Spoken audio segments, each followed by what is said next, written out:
को हो उसको ब्रह्म कहते हैं। तो सतरूप का, चित्त रूप का और आनंद रूप का अनेक प्रकार के विचार करके देखेंगे तो केवल और केवल मात्र आत्मा ही सतरूप, चित्त रूप और आनंद रूप अनुभव में आती है। इसके सिवाय जो कुछ भी है ये सब असत जगत स्वरूप ही होता है। कहने का मतलब ऐसी कोई वस्तु है ही नहीं तो सत्य हो। आत्मा को छोड़ करके आत्मा के सिवाय जो कुछ भी है उमावे आत्मा आनंद रूप है, आत्मा सतरूप है, चित्त रूप है। इसके सिवाय जो कुछ भी देखने सुनने चखने स्पर्श करने में आता ये सारा का सारा कहने का मतलब कल्पना मात्र होता है। आ रहा समझ में?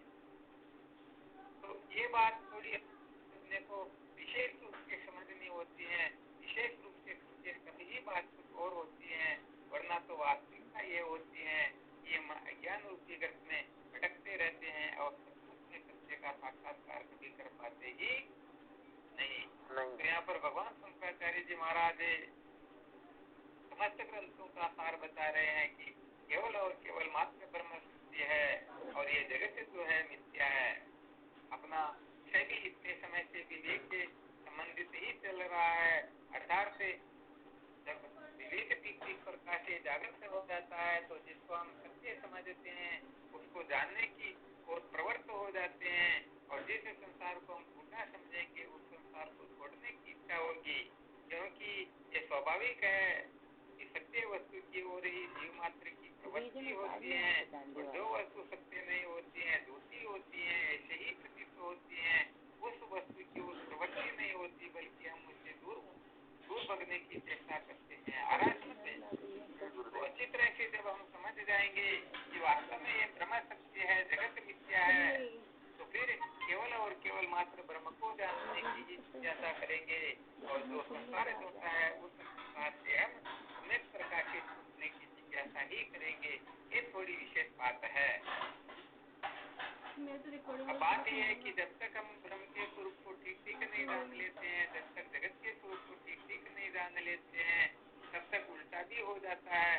यदि कोई ब्रह्म को जगत के रूप में और जगत ब्रह्म के रूप में अनुभव कर ले तो फिर यहाँ पर गड़बड़ घोटाला हो जाएगा।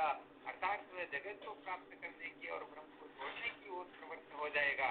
इसलिए सबसे पहले ब्रह्म के लक्षणों को ठीक समझ लेना चाहिए और जगत के लक्षणों को भी। वास्तव में देखा जाए तो जगत में होता ही नहीं, परंतु इस प्रकार का निश्चय, इस प्रकार की समझ हर किसी के हृदय में एकदम जागृत नहीं होती है। अतः सबसे पहले इस संसार की यथार्थता का वर्णन किया जाता है। उसके पश्चात इस संसार के प्रति मिथ्या होने का उपदेश किया जाता है। वैसे सत्य तो संसार में प्राणी मात्र समझ रहे हैं। सत्य से ऊपर की कक्षा होती है संसार यथार्थ है, इससे ऊपर की कक्षा होती है संसार मिथ्या है और सबसे ऊपर की कक्षा होती है जगत के चिंता भाव का निश्चय करना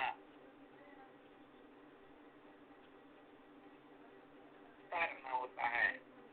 तो इतना सा ही हमें समझना है कि ब्रह्म के जो लक्षण बताए गए हैं वह नित्य सर्वज्ञ सर्वगतो नित्य तृप्तो नित्य बुद्ध मुक्त स्वभाव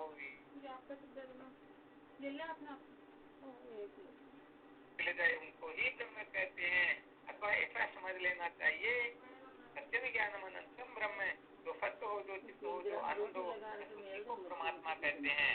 अथवा द्वेष के चिंता और सिद्ध रहते हैं।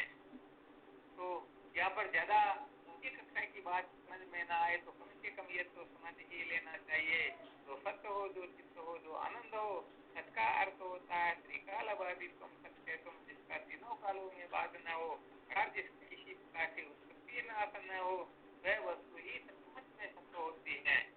क्योंकि ये नियम है कि जिसकी उत्पत्ति होती है उसका नाश हो जाता है, क्योंकि ब्रह्म की उत्पत्ति नहीं होती इसलिए उसका नाश भी होगा नहीं।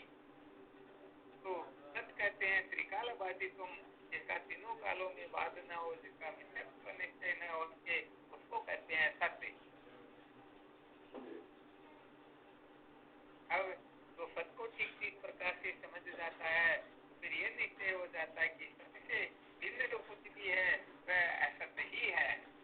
तो जगत जो है ब्रह्म सत्य है तो जगत असत्य है, ब्रह्म चित्त है तो जगत जड़ रूप है,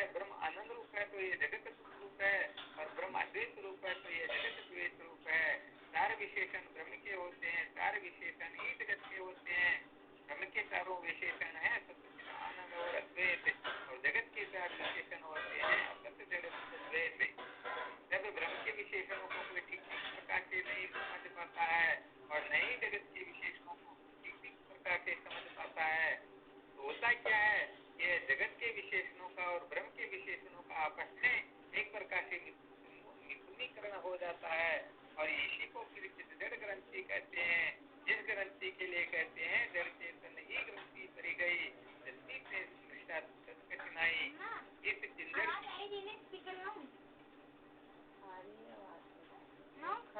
ग्रंथि है, परंतु जड़ चेतन की जो ग्रंथि है ये जड़ चेतन की ग्रंथि जीव मात्र को जन्म मृत्यु की श्रृंखला में फंसाती रहती है। तो सबसे पहले केवल मात्र इतना ही समझना है, एक बात नहीं बोलता ये ब्रह्म का एक रूप है।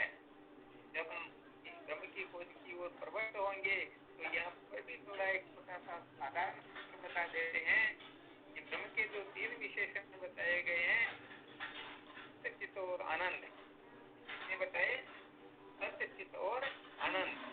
तो देखो सत्य का अनुभव होने में कोई बड़ी बात नहीं है, थोड़ी सी प्रक्रिया के द्वारा थोड़ी सी समझ के द्वारा यदि कोई अन्वय व्यतिरिक्त न्याय के द्वारा विचार करेगा तो कहने का मतलब है जिस सत्य के रहस्य को समझ जाएगा, जिसके रहस्य को भी साधारण रूप से समझा जाता है परंतु ब्रह्म की आनंद रूपता ठीक तरह से समझ में आती नहीं, इसके लिए बहुत बड़ी परिश्रम की आवश्यकता होती है। तो सर्वप्रथम हमें ब्रह्म तत्व को जानने के लिए सबसे पहले ब्रह्म आनंद रूप है अर्थात इसको अवरोही क्रम से समझना होता है।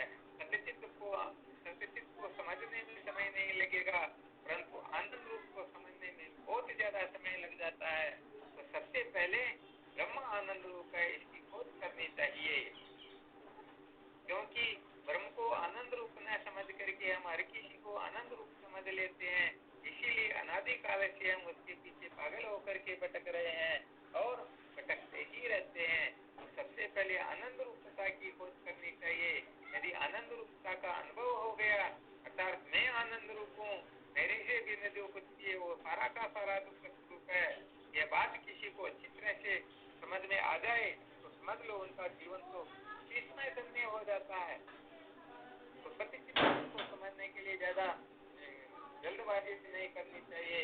यदि समझना ही हो तो सबसे पहले आनंद रूपता को समझना चाहिए। इसको समझेंगे तो कहने का मतलब ये है कि आत्मा के सिवाय परमात्मा के सिवाय ये जितने भी विषय है, विषय का मतलब होता है विषय अर्थात जो ये करता है भोक्ता आत्मा है उसको जो खरा भोक्ता बना दे।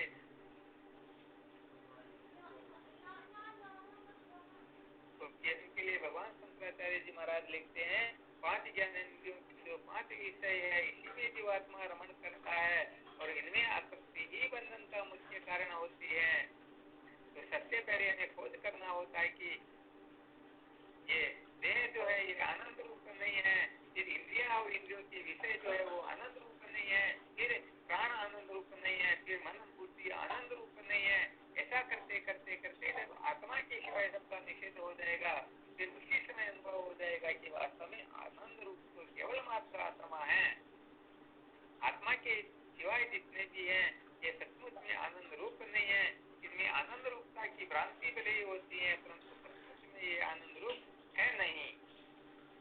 जिस प्रकार से कुत्ता हड्डी को दबाता है तो उसे ऐसा लगता है कि हड्डी से आनंद आ रहा है, सुख मिल रहा है, खून आ रहा है, परंतु वास्तव में उसके अंतर्गत आनंद होता नहीं, सुख होता नहीं। अपने को ऐसे ही भ्रांति होती है कि संसार के शब्दादी विषयों में आनंद है, विचार करके देखा जाए तो सचमुच में इनमें आनंद होता ही नहीं, क्योंकि जिस वस्तु के ऊपर घटाव का तिलक लग जाता है वह कभी भी आनंद रूप नहीं होता है और जो आनंद रूप वस्तु होती है उसके ऊपर कभी भी हटाव का तिलक लगता ही। विचार करके देख लेना ऐसी कोई संसार में वस्तु है क्या जिसको हम कभी हटाने के लिए न कह दे। जैसे अच्छे से अच्छे गुलाब जामुन भी क्यों ना हो परंतु आखिर में जितना खाना उसे दुगुना खा लेगा, फिर अंत में तो यही कहेगा नहीं भाई हटाओ मुझे नहीं चाहिए। तो जिस चीज के ऊपर हटाओ का तिलक लग जाता है तो आनंद रूप नहीं है। भले ही बंडल के बंडल नोटों के क्यों न मिल जाए परंतु कितने दिन तक गिन सकोगे, आखिर में तो कहना ही पड़ेगा हटाओ मुझे नींद आ रही। इसका मतलब यह है कि इनमें वास्तव में आनंद होता नहीं। हम आनंद केवल मात्र मान लेते हैं, जैसे मृत कृष्ण का जल प्रतीत होता है, जैसे रज्जु में सर्प प्रतीत होता है, ऐसे ही हम विषयों में आनंद रूपता की भ्रांति कर लेते हैं। आग्रह करे नहीं, आनंद तो विषयों में है, विषय के सिवा आनंद है नहीं। फिर देख लेना चाहिए तो सुख की अवस्था में किसी प्रकार का भोग पदार्थ नहीं, किसी प्रकार का गुलाब जामुन नहीं, कुछ भी नहीं है, फिर भी सुख की अवस्था में आनंद आता है। तो विषय के सिवाय आनंद नहीं मिलता तो फिर गाढ़ी नींद में अपने को आनंद नहीं मिलना चाहिए। तो इससे सिद्ध होता है कि वास्तव में इनमें आनंद होता नहीं, आनंद रूप तो केवल मात्र आत्मा है। तो साधकों को सर्वप्रथम आत्मा के सिवाय जो कुछ भी है इनमें यदि आनंद रूपता की भ्रांति होती है तो युक्ति के द्वारा, विचार के द्वारा ये समझ लेना होता है कि इसमें आनंद रूपता की प्रतीति तो होती है, परंतु सचमुच में आनंद होता नहीं। जैसे मृत कृष्ण का जल प्रतीत होता है परंतु वास्तव में होता नहीं। यदि होता हो तो वहां जाकर के देख लीजिए, मिट्टी गीली मिलेगी या सूखी मिलेगी, क्योंकि जल होगा तो मिट्टी गीली मिलनी चाहिए, तो वहाँ पर रेत जो होता है वह वैसा का वैसा ही होता है। वास्तव में तो जैसे आग पर अंगुली लगा करके देखते हैं तो दो चंद्रमा दिखाई देता है, चंद्रमा दो होता नहीं। ऐसे ही आनंद रूप केवल आत्मा है और आत्मा की सिवाय कुछ है नहीं। तो आत्म जिज्ञासा ही करनी चाहिए, आत्म तत्व को जानने की चेष्टा करनी चाहिए। क्यों? क्योंकि वास्तव में सारा का सारा जगत जाल, सारा का सारा अनात्म प्रपंच, ये जो कुछ भी प्रतीत होता है ये सारा का सारा आत्म तत्व को ठीक ठीक न जानने से होता है। अतः जो आत्म तत्व को ठीक ठीक जान लेता है तो जैसे स्वप्न से जगने के पश्चात स्वप्न के पदार्थों का कुछ भी तत्व महत्व नहीं होता है, ऐसे आत्मा को न जानने से सारा संसार प्रतीत होता है और आत्मा को जानने के पश्चात संसार नाम की कोई वस्तु रहती ही नहीं, इनका चिंता भाव निश्चय हो जाता है। तो सबसे पहले इस बात को ठीक ठीक तरह से समझ लेना चाहिए। जैसे रस्सी के ज्ञान से सर्प की प्रतीति होती है, ऐसे ही आत्मा के ज्ञान से जगत की प्रतीति होती है। यदि आत्मा को ठीक ठीक जान लो तो फिर संसार से छूटना नहीं पड़ेगा, क्योंकि संसार हो तो छूटे। जैसे रस्सी को कोई जान ले तो फिर सर्प को मारना या भगाना नहीं पड़ेगा। यदि शिपी को जान ले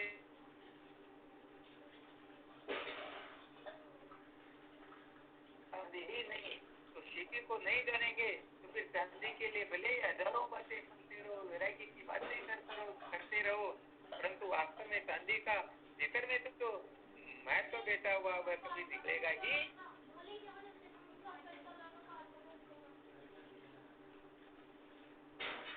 इच्छा हो गई तो शिपी की चांदी को लेने के लिए भगेंगे। जैसे भोजन करने के बाद जब निवृत्त हो जाती है तो एक गिलास भी हम नहीं लेते हैं। यदि कोई जबरदस्ती करे तो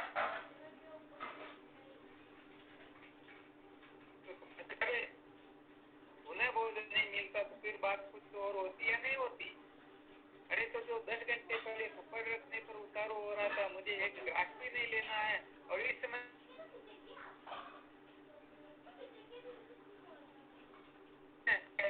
तो वैराग्य दिखाई दे रहा है, सचमुच में सच्चा वैराग्य नहीं है। तो ऐसे ही नदी को देख करके कोई धर्मात्मा सोच ले, कोई भक्त सोच ले, कोई समझदार सोच ले, नहीं नहीं मुझे इसकी जरूरत नहीं, ये तो परम है, दूसरों के धन की ओर दृष्टि नहीं करनी चाहिए, उसके धन को उसके धन से अपने को प्रयोजन नहीं रखना चाहिए, ऐसा विचार करके भले उनको नहीं लेने के लिए जाएंगे, परंतु यदि आवश्यकता पड़ गई तो उसी धन को लेने के लिए पीछे पड़ जाएंगे। तो मूल बात यह है कि जब तक किसी को नहीं जानते हैं तब तक चांदी की आसक्ति कभी भी निवृत्त हो ही नहीं सकती, और सिद्धि को जान लिया तो फिर उसकी आसक्ति को त्यागना नहीं पड़ता, अपने आप ही नष्ट हो जाती हैं। तो ऐसे ही संसार को त्यागने के करोड़ों करोड़ों उपाय करो फिर भी संसार छूटता नहीं, क्योंकि कहते हैं माया को प्रचंड वेग पार नहीं जाने देते, कोई साधु सूरवीर माया चिन्ह त्यागी है। सिद्धि हो चल लेत, सिद्धि हो चल लेत नवनीति योगी को की जाती है। माया चिन्ह ज्ञानी दानी, माया चिन्ह अभिमानी, माया चिन्ह ग्रही त्यागी सबको न जाती है। कैसे अचले राम माया को प्रचंड काम हरि बात छोटे नहीं लाना हो सकती है। तो ये माया कहने का मतलब कभी छोड़ती नहीं, और जिस दिन ब्रह्म तत्व का साक्षात्कार हो गया तो पता लग जाएगा कि वास्तव में माया की तो सच्चाई नहीं होती है। ऐसे छाया के पीछे जितना हम भगेंगे तब तक ये छाया अपने से दूर भगेगी, और इस छाया को पीठ देकर के भगने लगो तो छाया अपने पीछे पीछे दौड़ने लगेगी। तो ऐसे ही संसार के पीछे जो पागल होकर के भटकेगा तो ये संसार हाथ में आने वाला है नहीं, और यदि संसार को पीट कर की ओर प्रवृत्त हो जाएंगे तो संसार उनके पीछे पीछे अपने आप आ जाएगा। आ रहा समझ में? तो कुल मिलाकर के महत्वपूर्ण वस्तु जो होती है वह आत्मा तत्व का बोध होता है, क्योंकि आत्मा को न जानने से ही ऐसे देखा जाए तो शास्त्रों में ऐसा वचन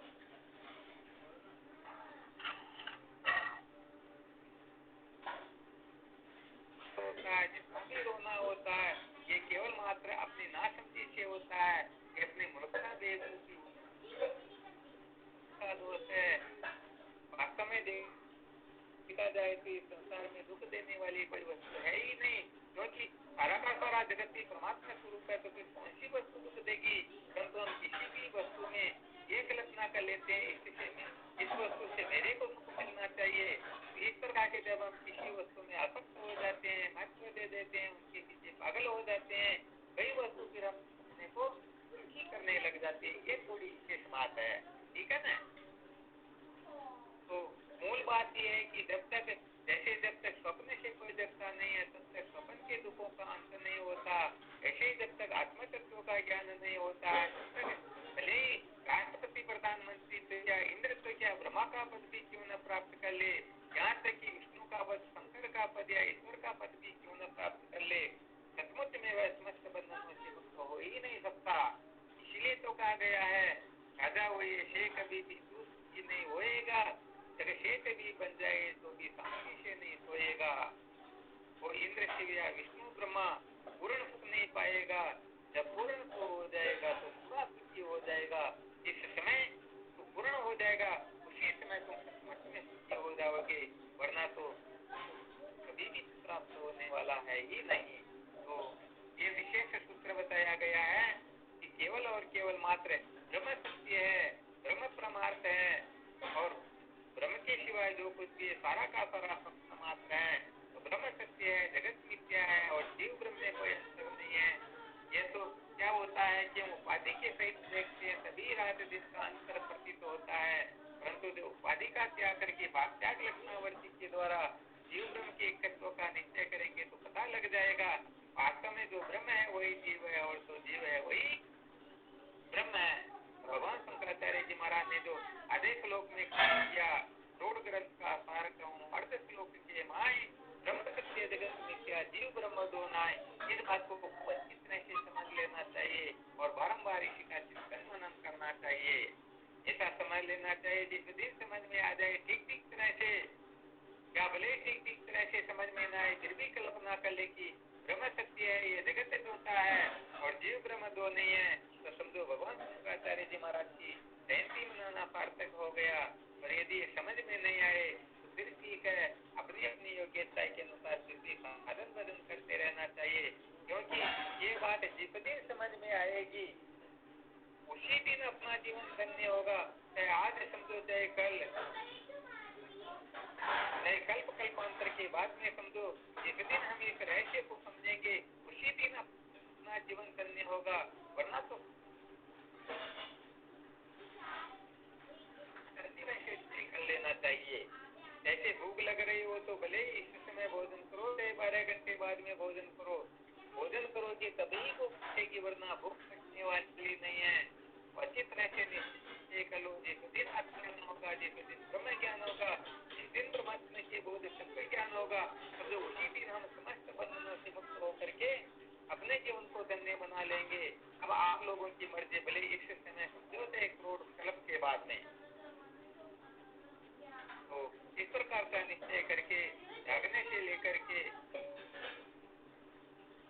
होने तक, जन्म से लेकर के मृत्यु तक केवल और केवल मात्र आस्तिक अमर्त्य कलम नहीं वेदांत किया, केवल और केवल मात्र वेदांत का ही विचार करना चाहिए।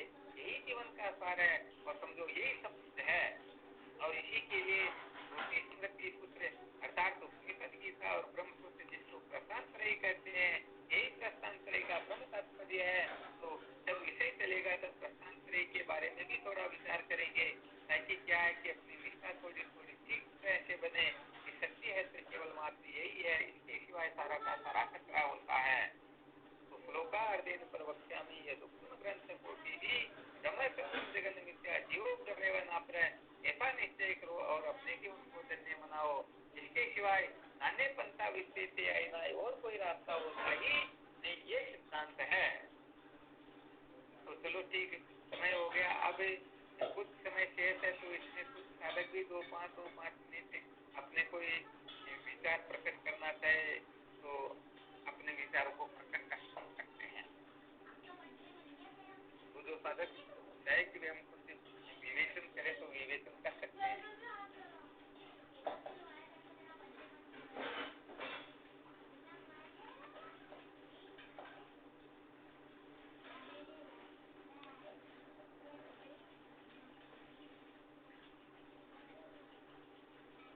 कोई भी साधक अभी जो सुना या भगवान शंकराचार्य जी के बारे में या किसी भी प्रकार के कुछ बताना चाहिए, ऐसा नहीं कि इसी पर बोलना, अपने स्वतंत्र दृष्टि से वो जैसा चाहे उसी प्रकार से निरूपण कर सकते हैं।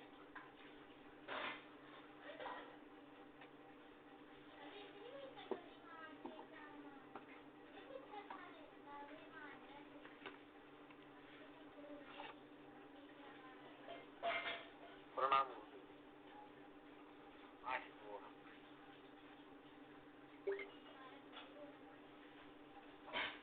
आज का दिन ये बड़ा ही पावन और सुंदरमय है। आज के दिन भगवत्पाद स्वामी शंकराचार्य जी महाराज का और आज का दिन जैसा देखा जाए तो बड़ा ही महत्वपूर्ण है। गणअष्टमी में लिखने योग्य आज के दिन की ये 2 जयंती एक साथ में मनाई जाती है। तो हमारे विशेष जयंती और भगवत स्वामी श्री शंकराचार्य जी महाराज साधकों का है वो बाकी आज के दिन साधकों में ऐसा ईमान होना चाहिए कि हमारा सौभाग्य है। बोलो मत दोनों उत्तरी ब्रह्म महापुरुषों का हमें सानिध्य मिला है। यही एक से छूटने का मुख्य रूप है उपाय, बल्कि इसको जान करके गुरुदेव की हम शरण ग्रहण करेंगे तब ही सुखों से छूट पाएंगे, अन्यथा नहीं। इसलिए सर्वप्रथम पहले इस जगत को या इस संसार को दुख रूप समझना होगा। और वास्तव में देखा जाए तो ये जगत स्वरूप ही है। आज तक इस जगत को पा करके कोई सुखी हुआ ही नहीं है, क्योंकि इसमें सुख है ही नहीं। मृत तृष्णा के जल से किसी की प्यास नहीं बुझती, इसी प्रकार इसमें कोई सुखी हो ही नहीं सकता है, बल्कि अपनी कल्पना कर करके मन को मान्यता दे करके जो इसके पीछे भागता है, जो सुखी होना चाहता है, वो वास्तव में अभी तक है ही नहीं है। और इस जगह पर तो केवल मात्र केवल यही समझना चाहिए और विचार करना चाहिए मेरा विवेक उदय कैसे हो और सुखों की निवृत्ति कैसे हो और परमानंद की प्राप्ति कैसे हो। केवल मात्र यहाँ पर भगवान शंकराचार्य जी महाराज ने निर्णय किया गया है, आपने ही ये निर्णय हम सबको युक्ति से सुना दिया कि जगत तो मिथ्या है और ब्रह्म ही सत्य है। तो हम लोगों को ये निश्चय करने की जो युक्ति है केवल मात्र केवल उसी पर ही विचार करना चाहिए। जगत मिथ्या कैसे और ब्रह्म सत्य है, तो वो कैसे है? ब्रह्म सत्य है क्योंकि ब्रह्म तो सत्य है, चित्त है और आनंद है। अब इस पर हमारी को एक शंका होती है कि ब्रह्म जो सत्य है, क्योंकि वो तीनों कालों में एक जैसा रहता है, ये सत्य है। और चित्त इसलिए कि वो स्वयं अपने को जानते हो सबको, क्योंकि ब्रह्म तो सत्य है। और चित्त आनंद किस प्रकार है ब्रह्म, आनंद के ऊपर थोड़ा प्रकाश और डालिए तो हम साधकों को बहुत अच्छा समझ में आ जाएगा कि किस प्रकार से तो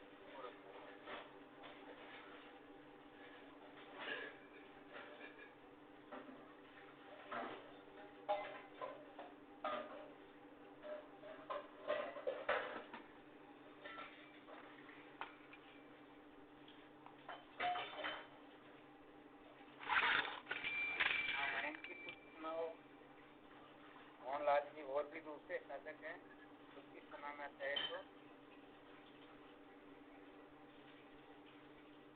नाम गुरुदेव।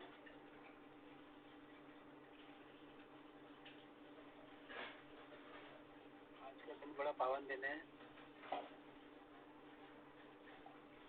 आज के दिन भगवान शंकराचार्य का प्राकट्य हुआ था और आज ही के दिन गुरुदेव भगवान जो हमारे जिनका हम संग कर रहे हैं, जो हमारे समक्ष है, स्वामी जी का भी प्राकट्य दिवस है। ये बड़े सौभाग्य का विषय है कि हमें स्वामी जी का संग प्राप्त हो रहा है। विचारणीय विषय ये है कि विचारणीय विषय ये है कि जो भगवान शंकराचार्य आगे हुए, तो उन्होंने जो सिद्धांत रखा और आज जो गुरुदेव हमारे समक्ष है, तो वह उसी सिद्धांत का प्रतिपादन कर रहे हैं।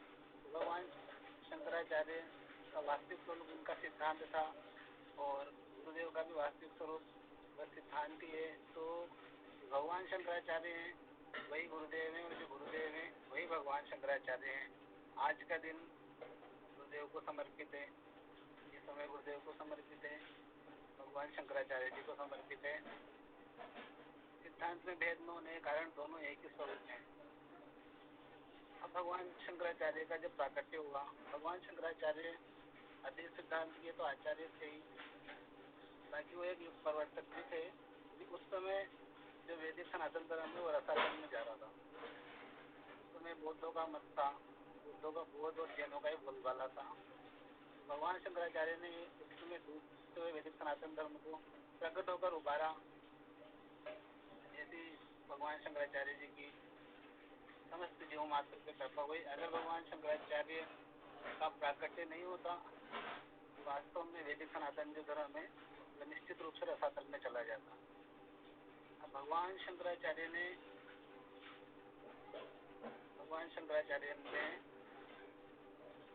सर्वप्रथम बताया कि भाई तीन चीजें दुर्लभ है। प्रथम बताया दुर्लभम प्रेम वेतम देवानुग्रह मनुष्यत्म महापुरुष संशय, यानी कि सर्वप्रथम बताया उन्होंने कि मनुष्यत्व, आकृति से तो सभी मनुष्य हैं, बाकी प्रकृति से भी मनुष्य होना ये बड़ा दुर्लभ है। तो प्रकृति से मनुष्य किस प्रकार होया जाए, और जब प्रकृति से मनुष्य होगा तभी वह आगे की कक्षा मुक्षत्व तक पहुंचेगा। तो कल भी चर्चा चली थी कि जो विवेक स्वामी जी इतने दिन से चर्चा चला रहे हैं, और कल जो मानवता के धर्म को धारण करने की कल स्वामी जी ने सत्संग सुनाई थी, 17 प्रकार के दोषों का भी विवेचन किया था। तो इन 17 प्रकार के दोषों का हम त्याग करेंगे और जो कल स्वामी जी ने बताया मानवता धर्म के 10 अंगों को धारण करेंगे, उसके उपरांत ही हमें मानवता का सर्टिफिकेट मिलेगा। और जो प्रथम स्वामी जी ने बताया मोक्षत्व, तो उस मोक्षत्व की प्राप्ति होगी। उसके बाद भगवान शंकराचार्य ने जो चतुर्थ साधन जिससे हमारी चर्चा चली रही है, विवेक वैराग्य षट संपत्ति, इसके ऊपर खूब जोर दिया है, क्योंकि जब तक साधक चतुष्ट साधन संपन्न नहीं होगा तब तक उसमें जिज्ञासा की जागृति नहीं होगी, और जब तक जिज्ञासा की जागृति नहीं होगी तब तक तो आत्मबोध नहीं होगा। इसीलिए चतुष्ट साधन संपन्न होने का सभी साधकों को प्रयत्न करना चाहिए। जब हम चतुष्ट साधन संपन्न होंगे तभी हम आगे की कक्षा में प्रवेश कर पाएंगे। सच्चिदानंद गुरुदेव की।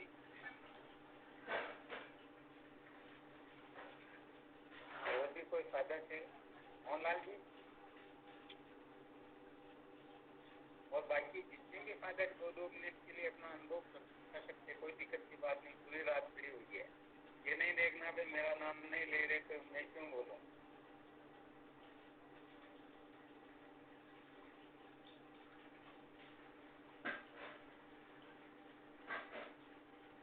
कोई भी साधक अपना वक्तव्य शुरू कर सकते, कोई दिक्कत नहीं। ऐसा नहीं कि वो ही दूसरे।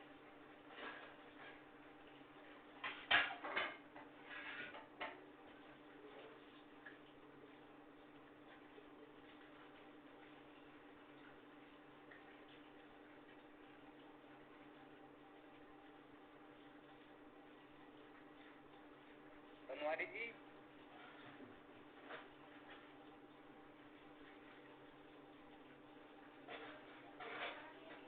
अब आप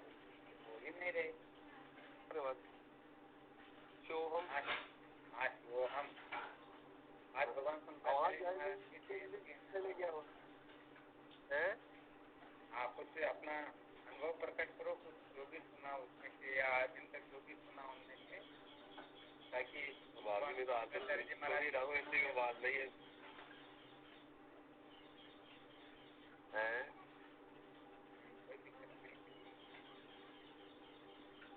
हाँ तो बाबू जी मैं सुनूंगा ही आपका, क्या सुनना बढ़िया था। वैसे देखा जाए तो सुनना कोई मामूली बात नहीं है, क्योंकि वार्षिक के अंतर्गत भगवान श्वेताचार्य जी महाराज कहते हैं श्रवण मात्र न मेरा कुल है, इस तत्व के श्रवण करने मात्र से ये जीव सदा सदा के लिए प्रकाश हो जाता है। बेटा कि सुनना कैसे चाहिए। हाँ बस धन्यवाद, बहुत अच्छी बात। सत्संग सुनेंगे तभी विषय के बनने से छुटकारा मिलेगा। सुनने के सिवाय वास्तव में तो साधन ही नहीं है, इसको सुनने से निश्चय कर लो। हाँ सचिव साहब, देवीलाल जी आप भी बोलो ना कुछ, भगवान शंकर जी बोलेंगे 2 मिनट के लिए।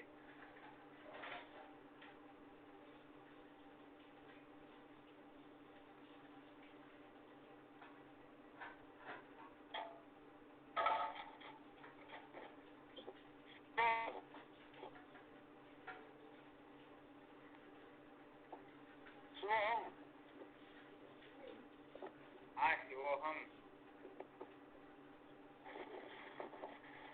अभी आपने सुनाया था वो श्लोक के भाई अरे आवाज बिल्कुल गौड़ ग्रंथ का सार को और श्लोक के भाई ब्रह्म जीवन है, इसका दृढ़ता कैसी हो जाएगी ये नहीं। हाँ दृढ़ता तो ये पक्का ब्रह्म सत्य बदल की नहीं होगा। नहीं। हाँ बिल्कुल। तो इन 3 सूत्रों को हम जब ठीक प्रकार से निश्चय करने की उसमें दृढ़ता हो जाएगी। ब्रह्म को हम सत्य समझते हैं, परंतु इसके साथ में करने का मतलब अन्य अनेक वस्तुओं को भी सत्य समझते हैं, तो फिर यह गड़बड़ घोटाला हो जाता है।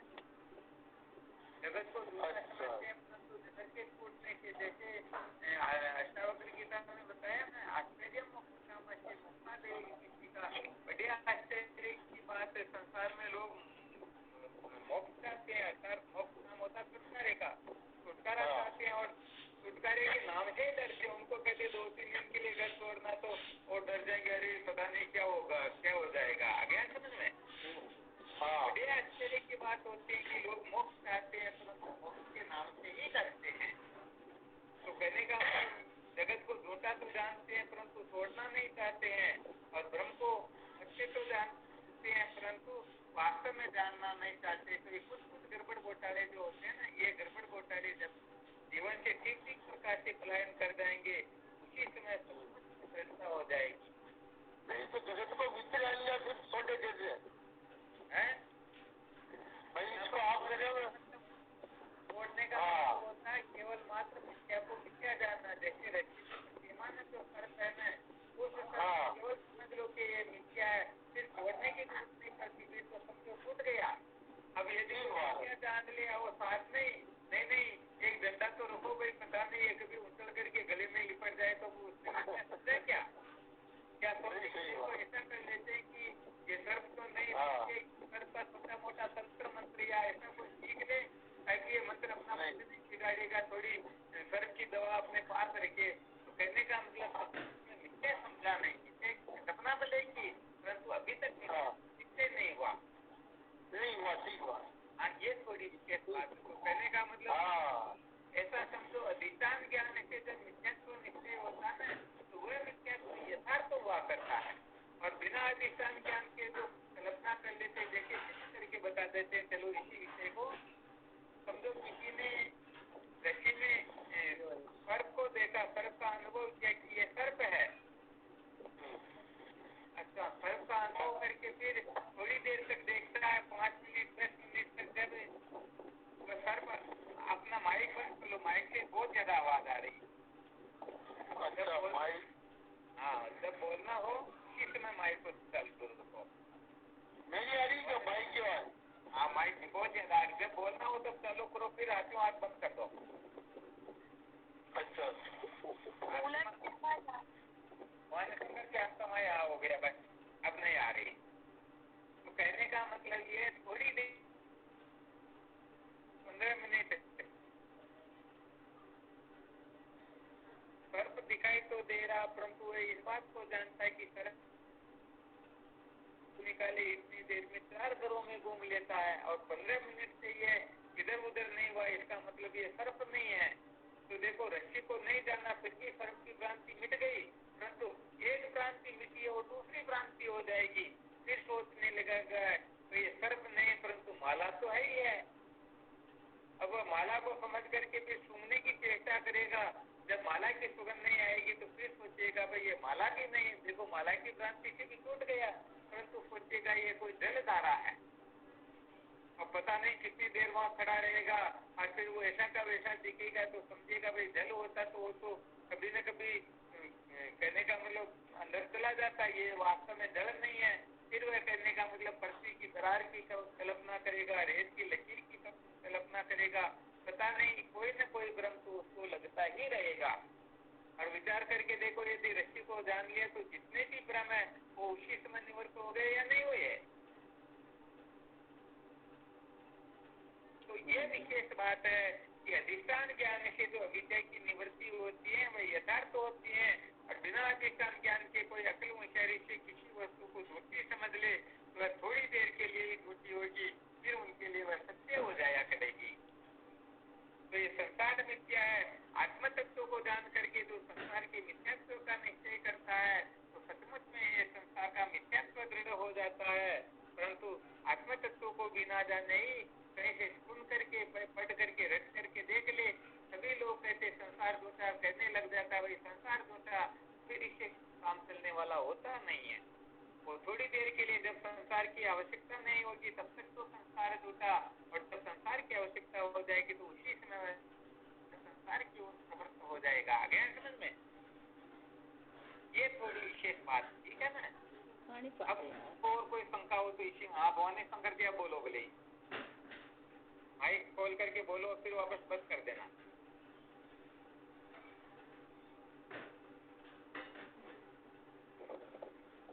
मेरी शंका ठीक है, सब निकल गई। बहुत धन्यवाद है। हाँ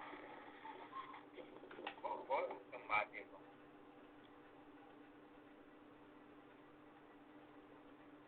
तो क्या होता है कि ब्रह्म को जानने का नाम ब्रह्म ज्ञान होता है, या अकल मशहरी जो लगाई जाती है वो सारी की सारी गुड़गोबर कर देती है।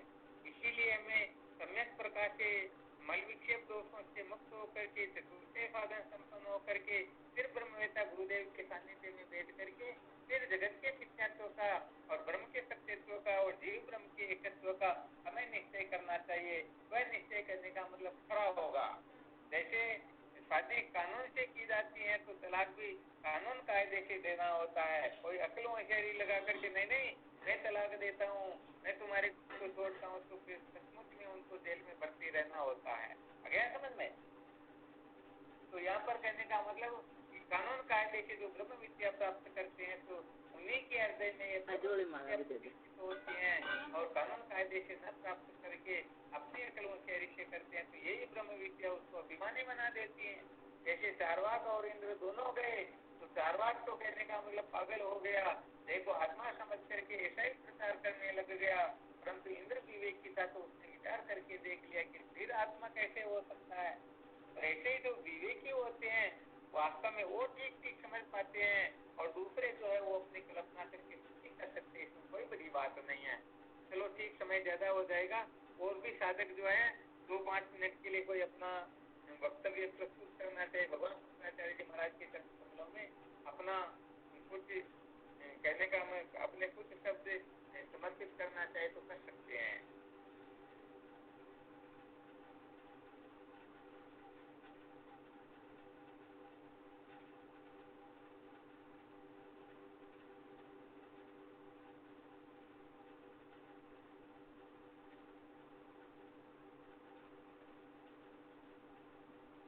क्या बात है, कोई नहीं बोल रहे हैं?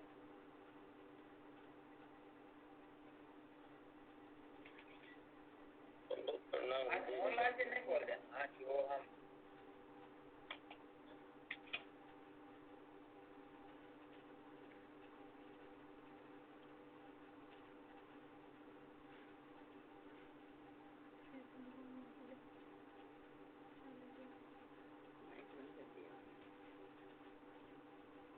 जी सो गए आज? क्या बात हुई मोहनलाल जी? प्रणाम गुरुदेव प्रणाम। अरे क्या बात हो गई? सो गई? क्या बात है? हैं? आवाज आ रही है? आवाज आ रही? मैं तो देख रहा हूँ आवाज नहीं सो आ गई। रही। क्या बात? अब आवाज नहीं आ रही। आने लगी। आ रही आवाज? आवाज नहीं आ रही। आवाज नहीं आ रही। आ रही यार। प्रणाम गुरुदेव। हाँ शिव। अच्छा चलो ठीक, कोई दिक्कत की बात नहीं। साधक भले अब और थोड़ी बहुत और चर्चा करो, मैं रहूंगा तब तक शायद ऐसा लगता गड़बड़ घोटाला ही होगा। और मैं तो विश्राम करता हूँ और आप लोग 10-20 मिनट के लिए, आधे घंटे के लिए चर्चा करना कर सकते हो। फोन कर रखा हाँ और काला कर रखा। आप भी बने रहो गुरुदेव, क्या बैठते हो? बने रहे क्या? मैं देख रहा हूँ भाई, मैं रहूंगा तो ये कोई बोलते नहीं तो मेरे बैठने के बाद मुझसे साधक लोग आपस में चर्चा करेंगे तो ये भी थोड़ा होना चाहिए 10-15 मिनट के लिए, ताकि साधकों में थोड़ा बल प्राप्त होता है।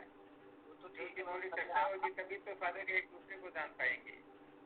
वो तो ठीक है, बाकी आपकी उपस्थिति में होनी चाहिए ना, मौन रूप से। कोई दिक्कत की बात नहीं है आप। हाँ चलो ठीक, मैं मौन होकर के बैठता हूँ। कोई सुनाना चाहो तो देखो, टाइप भी हो गया वैसे देखा जाए तो।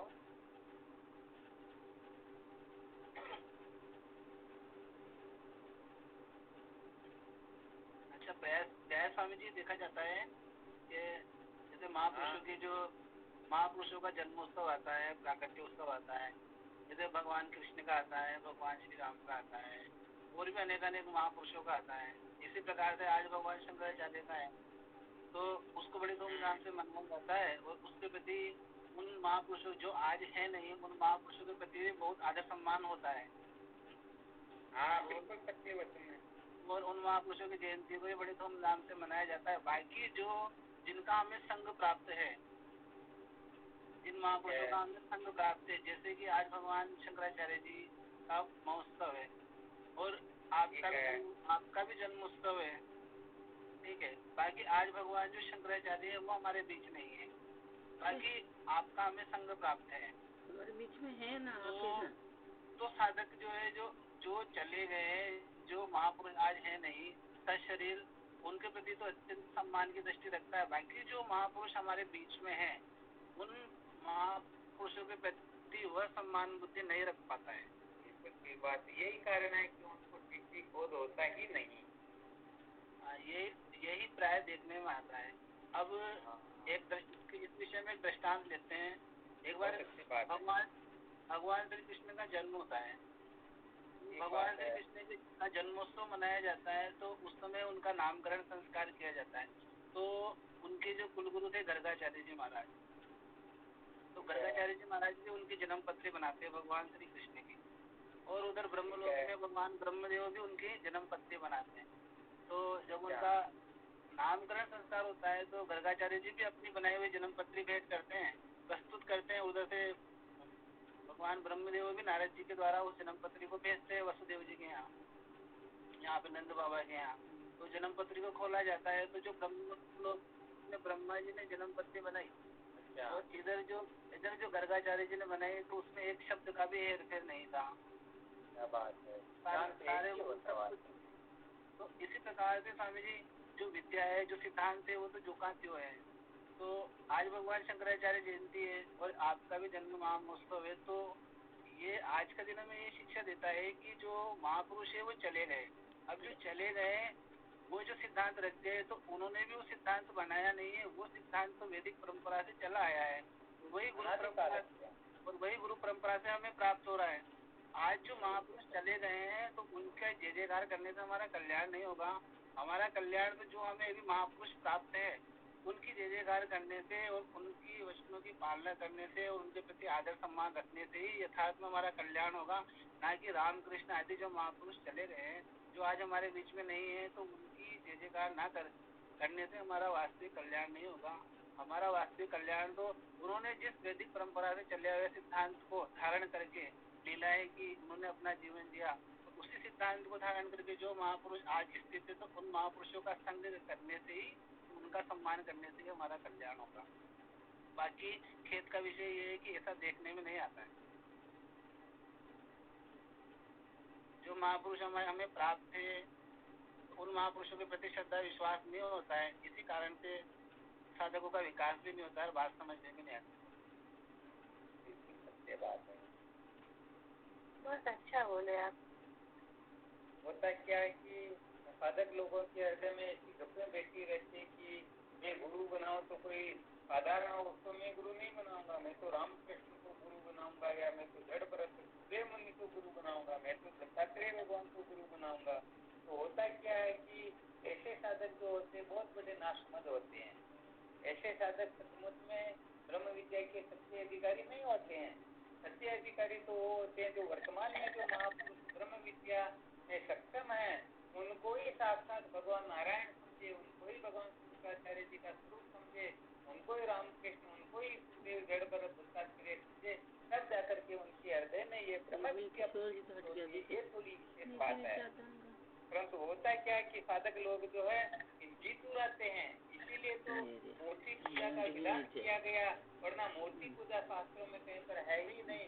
केवल और केवल मात्र यदि पूजनीय है तो वो है केवल मात्र सत्य और गुरुदेव के चरण कमल है, इसके सिवाय पूजा के लायक कोई होता ही नहीं।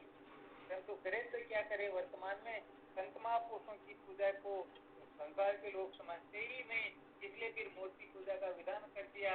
मूर्ति पूजा न तो कभी खाने पीने के लिए करती है, न किसी सेवा के लिए आकांक्षा रखती है, कुछ भी नहीं करती, तो लोग समझते रहे भाई ये तो अच्छे है, संत तो पता नहीं कभी क्या मांग लेते, कभी क्या कह देते, कभी क्या, तो ये सारा अपने को ऐसा हो नहीं सकता, इसीलिए सारा गड़बड़ घोटाला होता है। तो वर्तमान में जो महापुरुष है उनके द्वारा जो हम ब्रह्म विद्या प्राप्त करके विचार करेंगे तभी कृतार्थ होंगे। भले कोई रामकृष्ण को गुरु मान करके कृष्ण वंदे जगत गुरु ये ऐसी कल्पना करता रहे, सच में अविद्या के बंधन से मुक्त सपने में भी नहीं हो सकता, भले वो कितना भी नाच कूद क्यों न कर ले, ये सिद्धांत है। क्योंकि जागृत अवस्था के अंतर्गत ही हम अज्ञान के बंधन में जकड़े, तो जागृत अवस्था में ही कोई महापुरुष अपने समक्ष ब्रह्म विद्या का उपदेश करके उनको जैसा बोध है वैसा बोध करा देंगे, तो समझो हम विद्या के बंधन से मुक्त हो जाएंगे। वरना सच्ची बात है, विद्या तो कभी भी निवृत्त होने वाली है ही नहीं। तो ये भोले जीव जो होते हैं ना, इसीलिए कल्पना करते कि न तो उनको कुछ खिलाना पड़ेगा, न पिलाना पड़ेगा, न स्नान कराना पड़ेगा, न पेड़ दबाना पड़ेगा, न मालिश करनी पड़ेगी, न आज्ञा का पालन करना पड़ेगा। फिर वो उनके मन से ही कल्पना कर लेते हैं और मन से ही भावना कर लेते हैं और मन से ही समझ लेते हैं हमने सब कर लिया। ये कल्पना से काम चलने वाला 1% भी नहीं होता है, ये थोड़ी विशेष बात है। तो साधकों को यहाँ विशेष रूप से सावधान होना है, और साधकों में भी जो अविद्या के बंधन से मुक्त होना चाहता है उन साधकों का तो परम होता है। ये हम कहने का मतलब अक्सर शरीर में लगा करके शास्त्रों के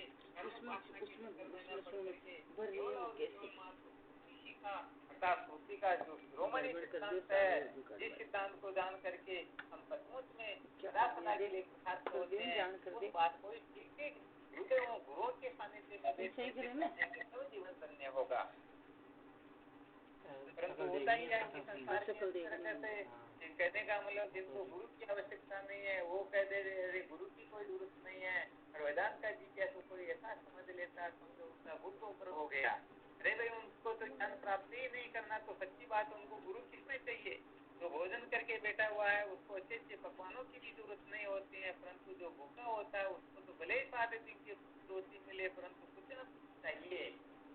तो सचमुच में जो अविद्या के बंधन से मुक्त होना चाहता है वही गुरु और ज्ञान को अर्थात ज्ञान व गुरुदेव को महत्व देगा, और जो अविद्या के बंधन से मुक्त नहीं होना चाहता है वह तो बेचारा कल्पना करेगा कि मेरे तो गुरु फला नहीं दिख रहे हैं। वास्तव में देखा जाए तो वह कभी सपने में भी अगर उसको नहीं कहेंगे कि तू सुखी है या दुखी है तो ऐसा कर वैसा कर, इसलिए बेचारे जो मन के गुलाम बने हुए हैं, मन के जो चेले बने हुए हैं, वो मन के चेले ही आलतू फालतू की बातें करते हैं। ये सनातन सिद्धांत नहीं है, ये उपनिषद सिद्धांत नहीं है, इसलिए बहुत अच्छी तरह से इस बात का हमें निर्णय लेकर के फिर आगे बढ़ना है। तो वैसे देखा जाए तो सहजानंद जी महाराज ने बड़ी लक्षण बात बताई कि जब तक उसको सुख नहीं समझेंगे तब तक उठने की इच्छा नहीं होगी, और उसको सुख समझेंगे की तभी उत्तर प्रवृत्ति होगी। और बैंक जी ने तो विशेष बात बताई दी कि वास्तव में भगवान ब्रह्मा जी ने जो पत्रिका बनाई और इधर गर्गाचार्य जी ने जो बनाया उसमें एक भी अंतर नहीं है। तो कहने का मतलब भगवान शंकराचार्य जी महाराज को जो अनुभव था वही अनुभव इस समय में वर्तमान में जो महात्मा है उनको है। ऐसा समझेंगे तब काम चलेगा। ऐसा न समझ करके ऐसा समझ लिए नहीं मैं तो सुखदेव मुनि के सिवाय किसी को गुरु नहीं बनाऊंगा, वह तो बेचारा भटकता रहेगा, वह तो 2 कोटि का व्यक्ति होता, उनका कोई उचित नहीं होता है। अगर सब तत्वों के समझ में इस समझ को ठीक ठीक कर देंगे करना है तो सचमुच में जीवन करने हो गया, काम बन जाएगा। वरना तो काम बनने वाला वास्तव में है ही नहीं। कल्पना करते रहो और जन्म से मरते रहो, क्योंकि भगवान ने तो पहले ही कह दिया हरि ने जन्म दियो जगमाए गुरु ने आवागमन मिटाए। भगवान तो जन्म मरण के चक्कर में डालते हैं। जन्म मरण के बंधन से मुक्त करने वाले तो केवल और केवल मात्र गुरुदेव ही होते हैं।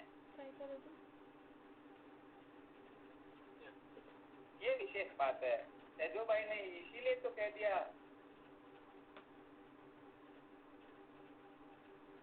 हरि को तजू गुरु न विसारूं।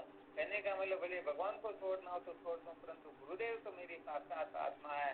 ये बात जब साधकों के हृदय में बेचती है तब सच्चे साधक होते हैं और तभी उनका विकास होता है। तो अपन इसी समझ नहीं बना पाते, इसी कारण से हम अभी तक दाएं के दाएं भटके हुए हैं, अभी यही पागल होकर के भटक रहे हैं। असली बात ये है। तो जिस दिन हम महत्व दे देंगे कि सचमुच में गुरुदेव साक्षात ब्रह्म है, समझो उसी समय अपना जीवन धन्य होने लग जाएगा। और समझेंगे नहीं हम जैसे खाते पीते वैसे गुरु जी भी खाते पीते हैं, तो समझो कितने जन्मों का पुण्य नष्ट हो गया।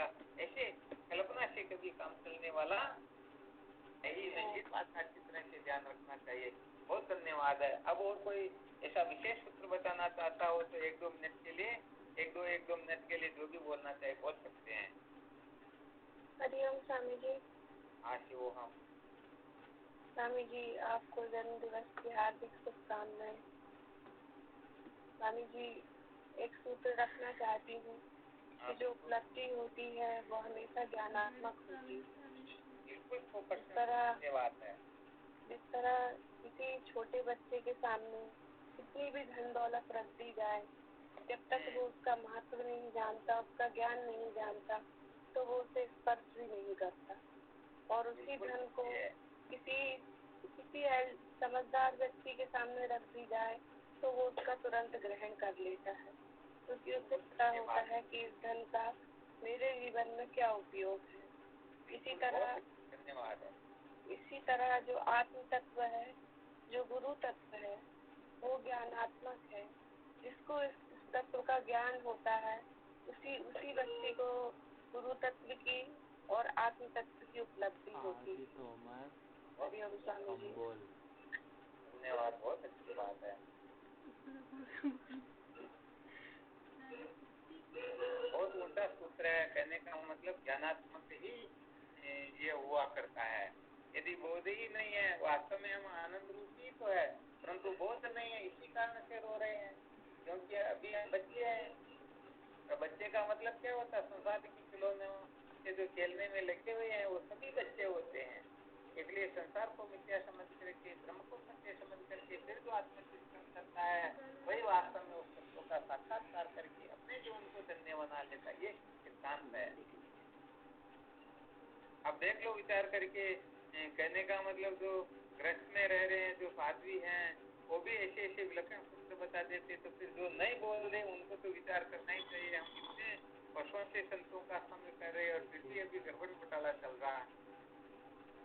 आज मोहनलाल जी बिल्कुल चुप हो गए, क्या बात हुई? माइक बोल नहीं रहे बेचारा। मोहनलाल जी एक सूत्री बोल दो, क्या फर्क पड़ता? जिनके हृदय में गुरु भक्ति होती है उनका क्या फल बताया, थोड़ा यही वर्णन कर दो, क्योंकि आज विषय भी यही चल रहा है, गुरु भक्ति का ही।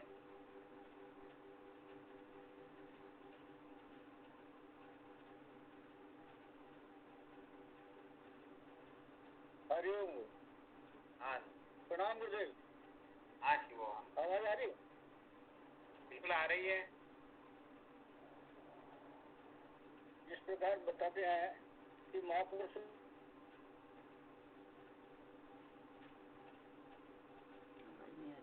प्रैक्टिकल महापुरुष हमारे सामने है, अगर उनका अभी हम सामने नहीं करें और अगर फोन से जानकारी प्राप्त करें तो क्या हमें ज्ञान हो सकता है क्या? नहीं, जानकारियाँ तो हो जाएगी, महापुरुषों ने किया 9-10 साल तक अपना घर छोड़ा, परिवार छोड़ा, तपस्या की और अपने गुरुदेव के बिस्तर धोए, उनके बर्तन धोए, सारे जगत को छोड़ा और इतने तब करके जो ज्ञान प्राप्त लेके आए और उस ज्ञान को हम उनके साथ 2 मिनट जाके और उनके दर्शन भी नहीं कर पाए और अपने बिस्तर पर लेटे लेटे फोन से अगर ज्ञान प्राप्त करना चाहे तो हमें ज्ञान प्राप्त नहीं हो सकता और तो जानकारी मिल सकती है। और इसीलिए अपन ने निश्चय भी यही किया कि जैसा जागर क्योंकि जब तक आगे का तप नहीं होगा, जब तक आगे का तप नहीं होगा, पुरुषार्थ होगा, गुरु के प्रति ज्ञान होता ही तब जब सामने जाते हैं तो गुरुदेव जब हमारे चेहरे को देखता है तो गुरुदेव को पता लग जाता है कि शिष्य के अंदर क्या भावना है, ये क्या जानना चाहता है। तो जैसी उसकी भावना होती है उसी के हिसाब से वो प्रवचन करते हैं और उनको उपदेश देते हैं। और अगर हम फोन पे बात करना चाहेंगे और हम ये कहते हैं गुरुदेव हमें ये बताओ तो गुरुदेव हमें क्या बताएंगे? वो तो यह हो गया कि गुरुदेव को हम अपने अनुकूल बनाते हैं। गुरुदेव के अनुकूल हमें बनना चाहिए, क्या ना कि गुरुदेव को अपने अनुकूल बनाए कि हमें जो चाहिए वो बता दो, हमें जो चाहिए वो बताओ, चाहे हम उस चीज के लायक हो चाहे ना हो, लेकिन अगर गुरुदेव ने हमें बता भी दिया उसके हम पात्र नहीं है तो उसका हमें लाभ नहीं मिलेगा।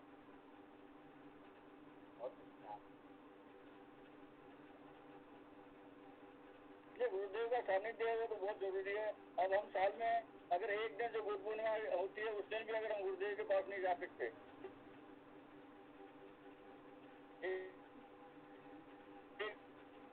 दिन का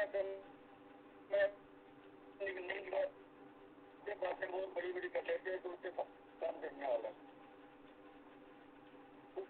होना चाहिए ना। पैसे लेना चाहता है उसका भी लाभ नहीं मिलता। गुरुदेव के पास हम जाके अगर 5 रुपए भी नहीं दे वो उससे अपने पैसे से फोन में पैसे डलवा के रिचार्ज करा के और हमें बैठे बैठे ज्ञान देते रहे और हम लेते रहे तो उसका उसे लाभ हमें नहीं मिलेगा। वो तो गुरु की तो बहुत बड़ी चीज होती है। अगर कोई भी भिखारी अगर घर पर आता है तो उसको भी 10-20-50 रुपए जब तक नहीं दिया जाता तब तक उसका फल नहीं मिलता, उसके भी चरण छूने पड़ते हैं। एक का इतना सम्मान किया जाता है और हम अगर गुरुदेव को 5 रुपए देते हुए सम्मान हैं तो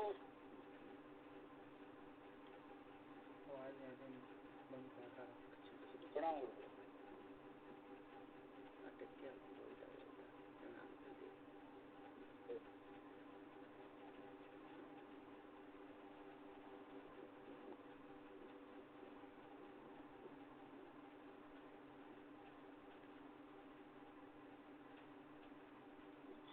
बहुत धन्यवाद है गुरुदेव को बारंबार कोटि कोटि प्रणाम।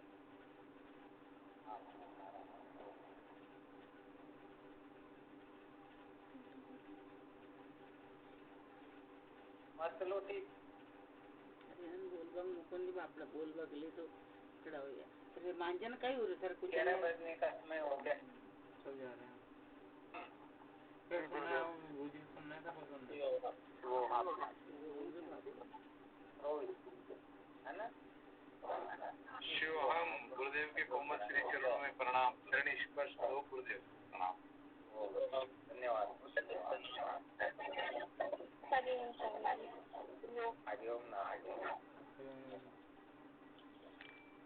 प्रणाम स्वामी जी प्रणाम।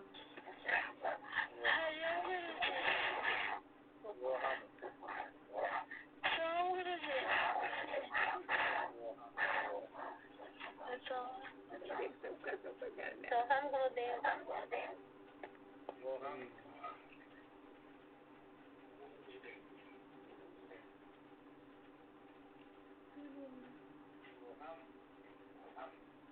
राधे राधे बोलो राधे राधे राधे राधे शामिल